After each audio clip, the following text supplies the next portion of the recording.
Bonjour, je suis Max Laplanche avec vous pour notre message du jour du dimanche 27 septembre. C'est un plaisir et un honneur pour moi de pouvoir partager la parole avec chacun de vous. Nous sommes l'Église internationale du Christ de Kinshasa et nous avons nos cultes le dimanche à 9 heures et dans deux endroits à 9 heures et à 10h30.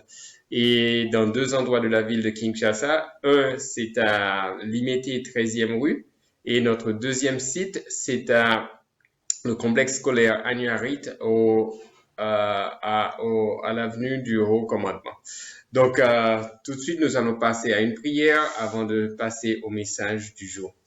Grand Dieu Tout-Puissant, nous te disons un grand merci pour ta bonté et ta fidélité envers nous. Merci pour ta parole. Je prie, Père, que tu puisses m'utiliser de manière puissante pour que ce message que tu as mis dans mon cœur pour partager avec nos amis, avec nos frères et sœurs, Père, puisse pénétrer et transformer leur vie. Je te remercie infiniment pour ta bonté et ta fidélité.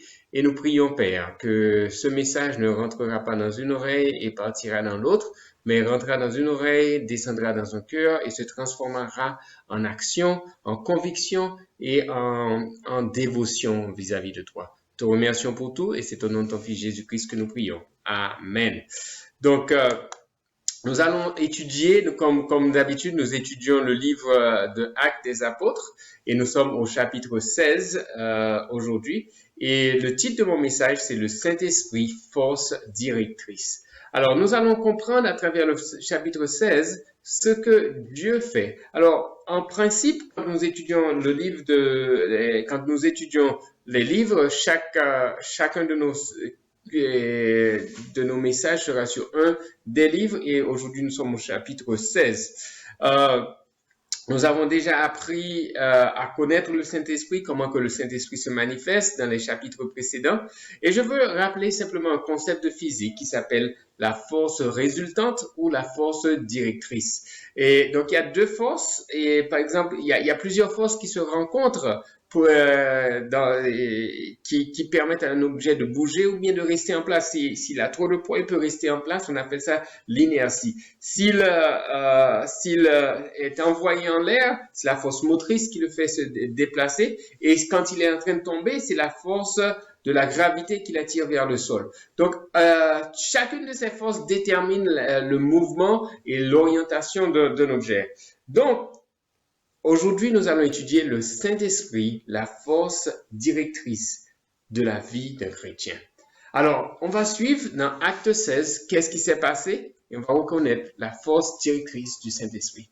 D'abord, on va au verset 6. Ayant été empêché par le Saint-Esprit d'annoncer la parole dans l'Asie. Ce qui est intéressant, c'est que la Bible nous dit que Jésus-Christ nous a laissé ce commandement, c'est d'aller de toutes les nations prêcher la parole et de faire des disciples. Alors, pour une fois, le Saint-Esprit est en train de dire, non, vous n'irez pas en Asie, vous n'irez pas faire des disciples en Asie. Ça c'est comme incompréhensible et inconcevable, alors que Jésus-Christ a dit d'aller dans toutes les nations. Mais pourquoi est-ce qu'il les a empêchés d'aller en Asie? Et c'était quelle force qui faisait qu'ils n'allaient pas en Asie? Donc, ils traversèrent la Phrygie, le pays de Galatie, verset 7, arrivés près de Mysie, ils se disposaient à entrer en Bithynie, mais l'Esprit de Jésus ne leur permit pas une seconde fois. Ils franchirent alors la Mysie et descendirent à Troas. Pendant la nuit, Paul eut une vision, un Macédonien lui apparut et lui fit cette prière. Passe en Macédoine, secours-nous. Après cette vision de Paul, nous cherchâmes aussitôt à nous rendre en Macédoine, concluant que le Seigneur nous appelait à annoncer la bonne nouvelle. C'est extraordinaire. Dieu les a empêchés d'entrer en Phrygie, il les a empêchés d'entrer en Mysie, et maintenant, avec un rêve, avec une vision que Paul a eue, il leur a dit d'aller en Macédoine. Pourquoi est-ce que Dieu les a empêchés et c'était quelle force qui les a empêchés? On n'a pas les détails d'après la Bible.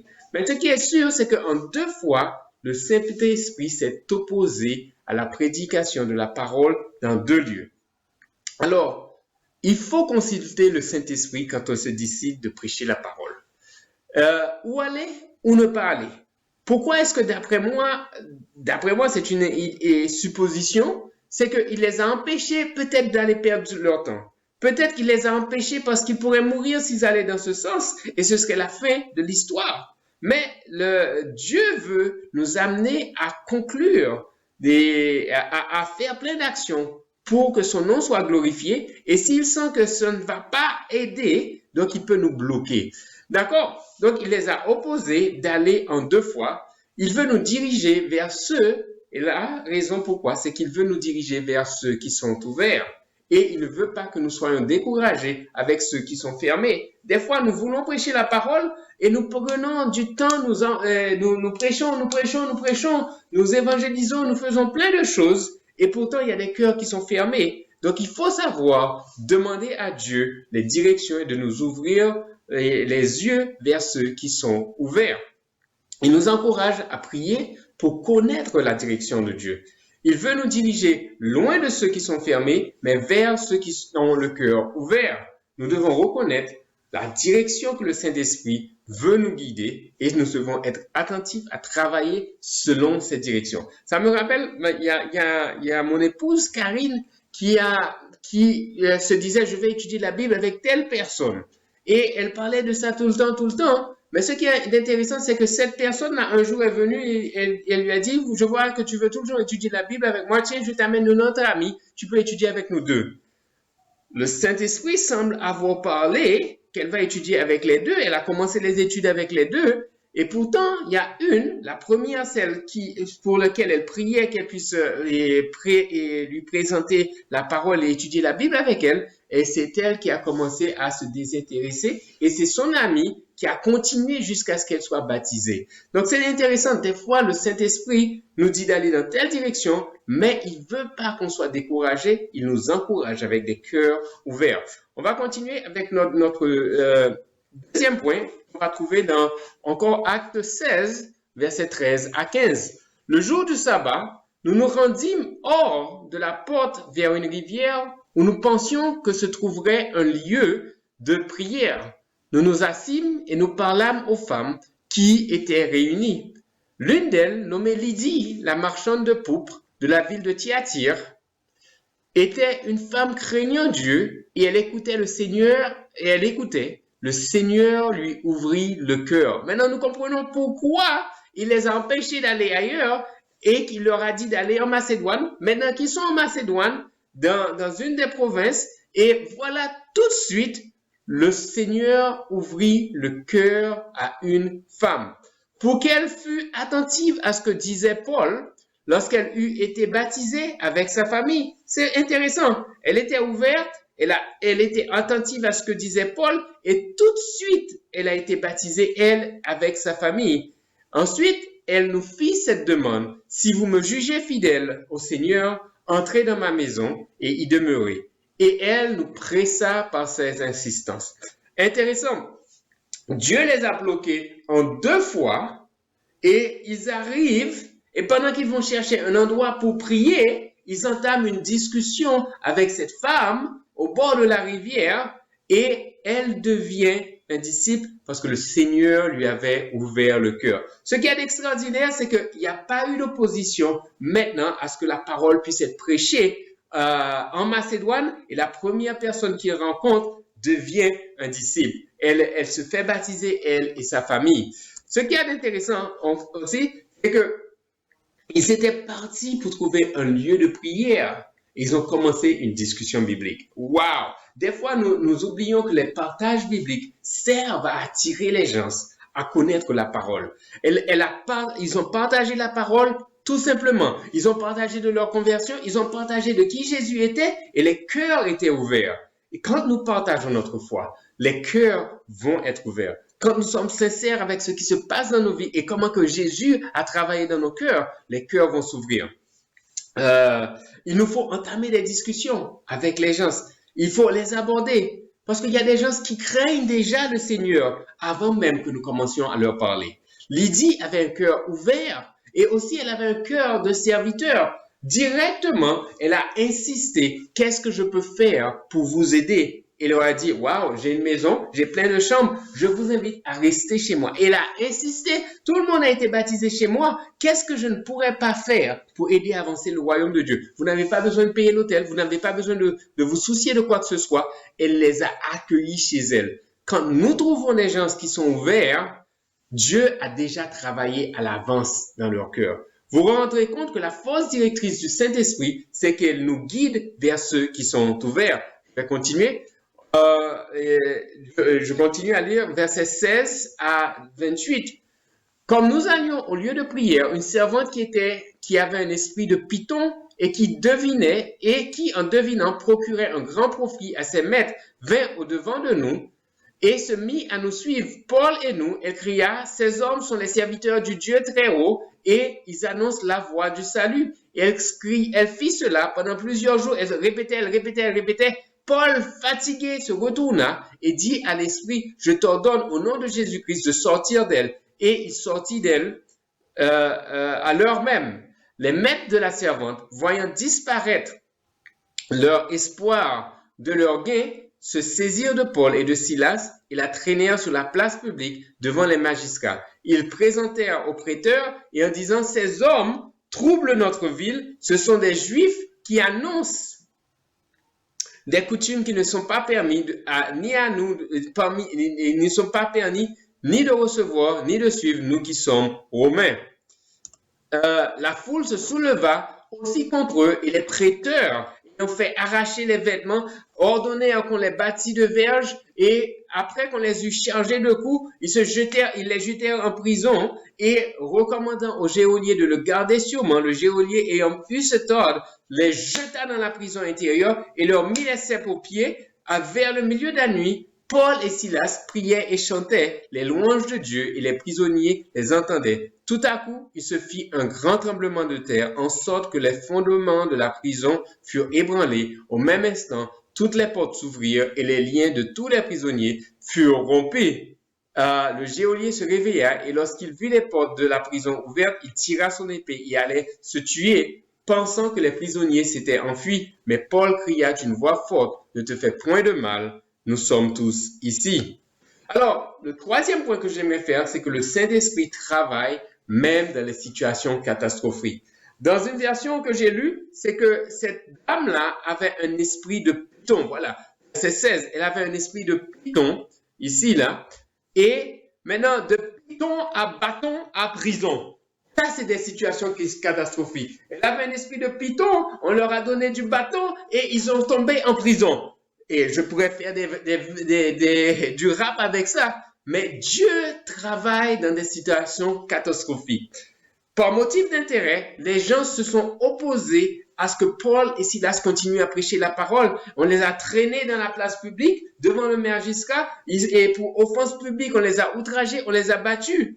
Le plan de Dieu de toute cette catastrophe, c'est que le geôlier était là, il devait être sauvé. Des fois, des situations particulières qui peuvent nous arriver peuvent sauver la vie à quelqu'un, sauver la vie spirituellement à quelqu'un. Paul et ses amis ne savaient pas ce qu'ils devaient penser et qu'ils devaient passer par la prison pour sauver ce geôlier. Donc, ce geôlier, c'était celui qui était dans la vision, qui dit, viens ici en Macédoine, secours-nous. Il y a eu un tremblement de terre et le tremblement de terre a aussi causé un tremblement de cœur. D'accord? Du désespoir. Il voulait se détruire la vie, pas se donner la vie. Mais Dieu voulait lui donner la vie spirituelle. Ne te fais point de mal, nous sommes ici. Dieu est en contrôle de toute situation compliquée, catastrophique. Par exemple, Karine, mon épouse, était très malade et à une époque où moi j'étais en Haïti, en déplacement. Et ce qui s'est passé, c'est que parce que j'étais en déplacement, elle a dû aller à l'hôpital toute seule et elle a pu rencontrer une sœur qui s'appelle Séraphine. Maintenant, alors elle n'était pas encore une sœur et qui était à la caisse. Et le fait qu'elle a pu rencontrer Séraphine a permis qu'elle puisse l'évangéliser et aujourd'hui, Séraphine est une sœur. La situation était catastrophique, elle était très malade. Mais parce qu'elle était très malade et parce que je n'étais pas là, Dieu a permis que cette femme-là devienne un disciple. Et aussi, notre ami Rocky est devenu un disciple parce que j'habitais à un endroit et j'avais pas prévu d'habiter là. C'était pas catastrophique, mais quand même, Dieu a ouvert les portes pour qu'il devienne un chrétien. Amen. Comme je disais, les situations catastrophiques sont des situations, pour nous, ça paraît catastrophique, mais pour la personne qu'on va sauver, c'est les situations idéales. Des fois, des gens peuvent être dans une situation catastrophique. Le geôlier était dans une situation catastrophique. Il comprenait que ça y est, c'est fini pour moi. Il a appris que quand ses disciples arrivent et qu'ils s'évadent de prison, on peut le décapiter. Alors, qu'est-ce qu'il a fait? Il a dit, donnez-moi une épée, je vais en finir moi-même et je vais enlever ma vie. Et c'est là qu'il a demandé de la lumière. Des fois, les gens sont en train de nous demander de la lumière. Mais est-ce que nous sommes prêts à leur dire que nous allons les guider des ténèbres pour les amener à la lumière? Le geôlier a été sauvé. C'était une situation catastrophique pour Paul et Silas. Ils ont passé par la prison, ils sont passés par le bâton. Et Dieu a fait trembler les cœurs, trembler la terre et trembler les cœurs. Et c'est là qu'ils ont trouvé quelqu'un qui était ouvert. Et peut-être que c'était pour lui-même que la vision a été donnée. Viens en Macédoine pour nous secourir. Et ces situations catastrophiques ont permis à sauver la vie de quelqu'un spirituellement. Maintenant, quand nous sommes dans des situations catastrophiques, est-ce que nous reconnaissons que Dieu reste en contrôle et qu'il est en contrôle justement pour que nous puissions changer la vie des autres parce que nous sommes en relation avec Dieu et nous pouvons les aider à sortir de leur situation catastrophique. Même pendant que nous sommes dans une situation catastrophique, il faut savoir reconnaître quel est le plan de Dieu pour notre vie et pour la vie des gens que nous rencontrons. Donc, on va continuer, on va aller vers notre conclusion. Et acte 16, versets 29 à 34. Alors le geôlier, ayant demandé de la lumière, entra précipitamment et se jeta tout tremblant aux pieds de Paul et de Silas, et il les fait sortir et dit, Seigneur, que faut-il que je fasse pour être sauvé? Paul et Silas répondirent, crois au Seigneur Jésus et tu seras sauvé, toi et ta famille. Et ils lui annoncèrent la parole du Seigneur ainsi qu'à tous ceux qui étaient dans sa maison. Il les prit avec lui à cette heure même de la nuit, il lava leurs plaies, et aussitôt il fut baptisé, lui et tous les siens. Les ayant conduits dans son logement, il leur servit à manger, et se réjouit avec toute sa famille de ce qu'il avait cru en Dieu. Ce qu'il y a d'extraordinaire dans ce passage, c'est quelqu'un qui est sorti du désespoir au salut dans le moment de situation catastrophique de Paul et de Silas.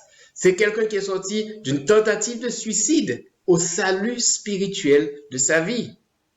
Qu'est-ce que je dois faire pour être sauvé? Si nous nous concentrons sur nos situations catastrophiques, nous n'aurons pas les yeux ouverts pour voir que les gens demandent la lumière pour qu'on puisse les sortir des ténèbres pour les amener à la lumière. Ils ont prêché la parole. Dans des situations catastrophiques, il nous faut prêcher la parole. Le Saint-Esprit, ce qui est intéressant encore, c'est que le Saint-Esprit a amené ce geôlier à la repentance. Rappelez-vous, on lui a confié Paul et Silas. Il les a probablement bourradés dans la prison. Il les a probablement frappés. Il les a probablement mis les sept aux pieds, ce que la Bible l'a dit. Mais je suis sûr que c'était pas gentiment. Et sa repentance a été extrêmement différente de son attitude avant. Il les a amenés chez lui. Il a pansé leurs plaies. Mais d'où est-ce qu'ils trouvaient ces plaies-là? Oui, on les avait battus, on les avait fouettés. Est-ce que le geôlier faisait partie de ceux qu'il avait battus et fouettés? On ne sait pas. Mais ce qui est sûr, c'est que lui et tous ceux qui étaient avec lui ont contribué à mettre Paul en prison et Silas en prison. Et pourtant, lui, il a compris que la parole de Dieu a été prêchée et il a changé, il a lavé leurs plaies, il les a transformés. Il a fait une repentance radicale. Le baptême égale le salut. Encore une fois, lui et toute sa famille ont été sauvés. Il a donné à manger à ces gens-là. Il les avait probablement maltraités. Il a pansé leurs plaies. Il les avait probablement infligé ses plaies. Et ça, c'est la repentance. Donc, le Saint-Esprit, force directrice, le Saint-Esprit nous conduit là où il veut. Sachons nous soumettre à sa direction. Le Saint-Esprit nous ouvre, nous conduit à des cœurs ouverts Soyons attentifs à reconnaître ses cœurs ouverts et à prêcher la parole. Le Saint-Esprit, même en situation catastrophique, il nous guide pour aider les gens à connaître Dieu. Donc, je vais fermer avec une prière. Grand Dieu Tout-Puissant, nous te disons un grand merci pour ce message que tu nous as permis de transmettre à ton peuple. Et nous prions, Père, que ce message puisse nous donner le courage de prêcher la parole, même dans des situations catastrophiques. Nous donner la direction, que ton Saint-Esprit nous donne la direction de notre vie. Qu'il soit celui qui dirige nos vies. Qu'on soit attentif à ces directives et qu'on aille là où tu veux qu'on aille. Qu'on puisse proclamer ta parole, que les gens soient sauvés. Aide-nous à mettre cette parole en pratique et c'est au nom de ton Fils Jésus-Christ que nous avons prié. Amen. Merci à tous, merci d'avoir suivi.